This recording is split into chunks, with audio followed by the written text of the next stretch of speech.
Digital स्वाध्याय. स्वाध्याय इयत्ता 10वी विषय विज्ञान भाग 1 पाठ 4 विद्युतधारेचे परिणाम भाग 2.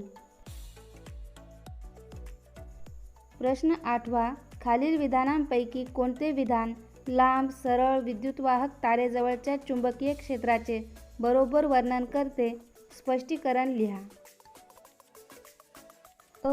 तारेला लंब सरळ रेषांमध्ये चुंबकीय बलरेषा एका प्रतलातून जातात. आ. तारेला समांतर तारेच्या सर्व बाजूंनी चुंबकीय बलरेषा जातात. ई. तारेला लंब व तारेपासून दूर अशा चुंबकीय बलरेषा जातात. ई. समकेंद्री वर्तुळाकार तारेला केंद्रस्थानी ठेवून तारेला लंब प्रतलात चुंबकीय बलरेषा जातात. बरोबर वर्णन करणारे विधान: समकेंद्री वर्तुळाकार तारेला केंद्रस्थानी ठेवून तारेला लंब प्रतलात चुंबकीय बलरेषा जातात. स्पष्टीकरण: वर्तुळाकार मार्गावरील प्रत्येक बिंदूजवळ चुंबकीय बलरेषा समकेंद्री वर्तुळांच्या रूपात असतात. या वर्तुळांचे केंद्र तारेवर असते. तारेजवळ ही वर्तुळे लहान असतात. तारेपासून जसजसे दूर जावे तशी ही वर्तुळे मोठी होत जातात. वर्तुळाकार तारेच्या केंद्रस्थानी या चुंबकीय बलरेषा फार मोठ्या त्रिज्येमुळे सरळ रेषांसारख्या दिसतात.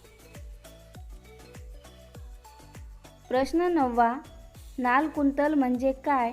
त्याच्या चुंबकीय क्षेत्राची तुलना चुंबकपट्टीच्या चुंबकीय क्षेत्राशी करून आकृत्या काढा व भागांना नावे द्या. नालकुंतलातून विद्युतधारा गेल्यामुळे निर्माण झालेल्या चुंबकीय क्षेत्राच्या चुंबकीय बलरेषा.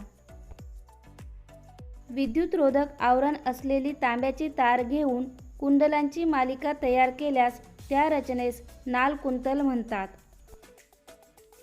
नालकुंतलातून विद्युतधारा वाहत असताना निर्माण होणाऱ्या चुंबकीय क्षेत्रातील बलरेषा पट्टीचुंबकाच्या चुंबकीय बलरेषांप्रमाणेच असतात.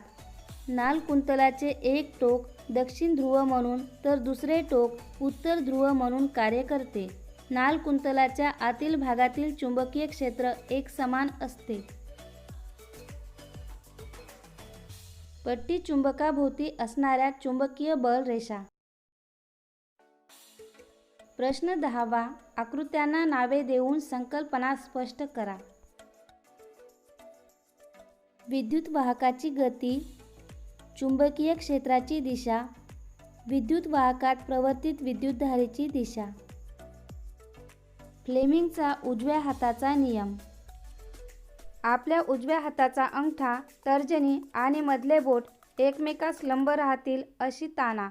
जर तर्जनी चुंबकीय क्षेत्राच्या दिशेत आणि अंगठा विद्युतवाहकाच्या गतीच्या दिशेत असेल तर मधले बोट प्रवर्तित विद्युतधारेची दिशा दर्शवते.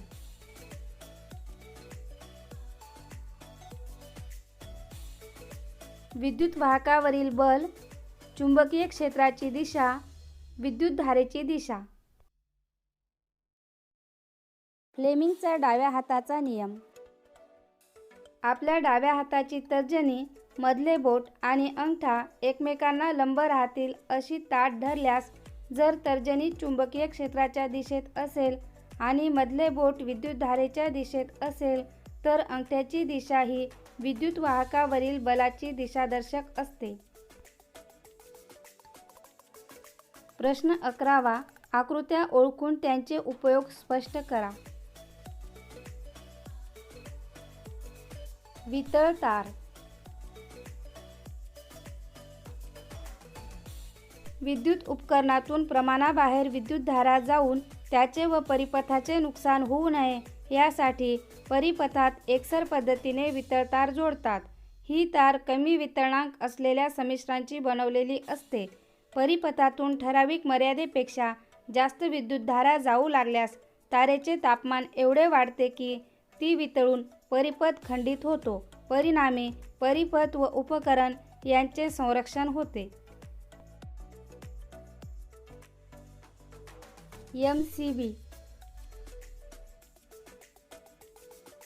हल्ली घरामध्ये MCB नावाने ओळखली जाणारी एक कळ बसवली जाते. विद्युतधारा अचानक वाढल्यास ही कळ खुली होऊन परिपथ बंद पाडते. यासाठी विविध प्रकारचे MCB वापरले जातात. संपूर्ण घरासाठी मात्र वितळ तारच वापरली जाते. दिष्ट जनित्र. दिष्ट विद्युतधारा बाहेरील परिपथात दिशा बदलत नाही. त्यासाठी विद्युत चलित्रासाठी जसे दुभंगलेले कडे वापरले तसेच एक दुभंगलेले कडे आसावर बसवलेले असते. या व्यवस्थेमुळे कुंडलाची वर जाणारी एक शाखा सतत एका ब्रशच्या संपर्कात तर खाली जाणारी शाखा सतत दुसऱ्या ब्रशच्या संपर्कात राहते. त्यामुळे बाहेरील परिपथात एकाच दिशेने विद्युतधारा वाहते. प्रश्न 12वा. उदाहरणे सोडवा. विद्युत परिपथातील एका विद्युतरोधामध्ये उष्णता ऊर्जा 100 वॅट इतक्या दराने निर्माण होत आहे.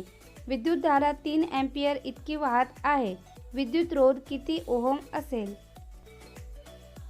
दिलेले P बरोबर 100 वॅट, I बरोबर 3 अँपिअर, R बरोबर किती? P बरोबर I स्क्वेअर R.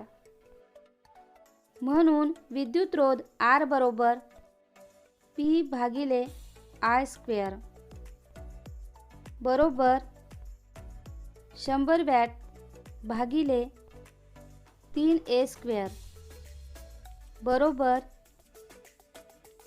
100 भागिले 9 ओहम बरोबर 11.11 ओहम. 2 टंगस्टन बल्ब 220 व्होल्ट इतक्या विभवांतरावर चालतात. ते प्रत्येकी 100 वॅट व 60 वॅट विद्युत शक्तीचे आहेत.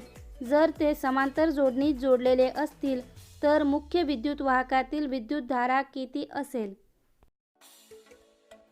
दिलेले P1 बरोबर 100 वॅट, P2 बरोबर 60 वॅट, V बरोबर 220 व्होल्ट, I बरोबर किती? P बरोबर VI म्हणून I बरोबर P भागिले V. म्हणून I1 बरोबर P1 भागिले V व I2 बरोबर P2 भागिले V.